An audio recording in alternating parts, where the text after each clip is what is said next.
Drop it.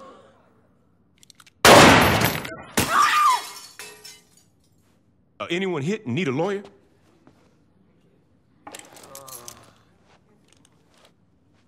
Shit. About time your burnt ass woke up. You okay, Johnny? Yeah, aside from almost getting sent to the chair, I'm fucking great. There's really no way to talk about Saints Row 2 without at least mentioning another small game first, so let's just get that out of the way right now. Saints Row 2 is not Grand Theft Auto 4. There, I said it. The production values of Saints Row are lower across the board. The cutscene direction is rougher, the graphics are not as polished, and it just doesn't have the same insane detail that the GTA series is known for. With that said, that's perfectly fine because Saints Row 2 is not trying to be Grand Theft Auto. Whereas GTA took a much more serious, Scorsese-like approach, Saints Row is completely over the top. For example, one of the side missions puts you on a flaming ATV, and you have to keep hitting people to add time to your dwindling clock.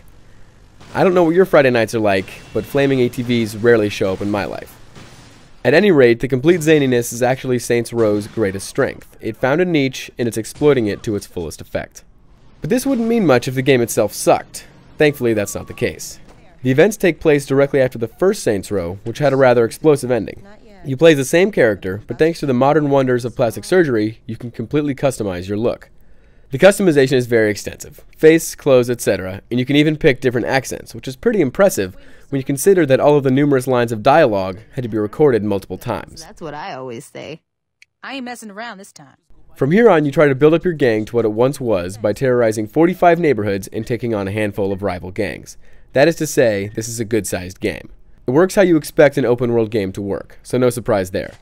As a neat bonus, you can get perks for beating missions, things like health bonuses or a new fighting style. The gunplay is completely free aim with an over-the-shoulder view for more precise targeting.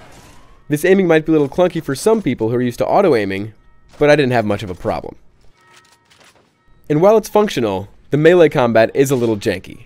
The animations simply aren't fluid, so sometimes characters look like awkward teenagers trying to dance for the first time. The artificial intelligence demonstrates some behavior that regresses even further than that, as enemies will occasionally stand there totally unaware of your presence, despite you being 6 inches from their face. The game also has a few issues graphically. Cars have a habit of fading in and disappearing at weird moments, characters can get stuck in objects, there are aliasing issues, and there are still open world problems like buildings popping in and frame rates that dip every so often.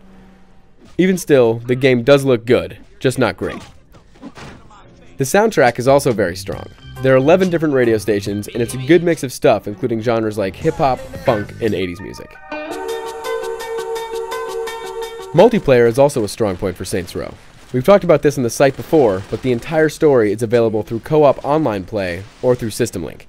You can either work together or blow each other away in a couple of different modes. The standard multiplayer is open up to either 8 or 12 players, depending on the mode, and they're all fun. In fact, this entire game is just fun when you get down to it. It's well written, the voice acting is kept at a high quality, and the missions are enjoyable. It may not be Grand Theft Auto, but don't let that keep you away. There is more than enough reason for GTA's less serious, wacky nephew to deserve your attention. For the full written review, head over to IGN.com.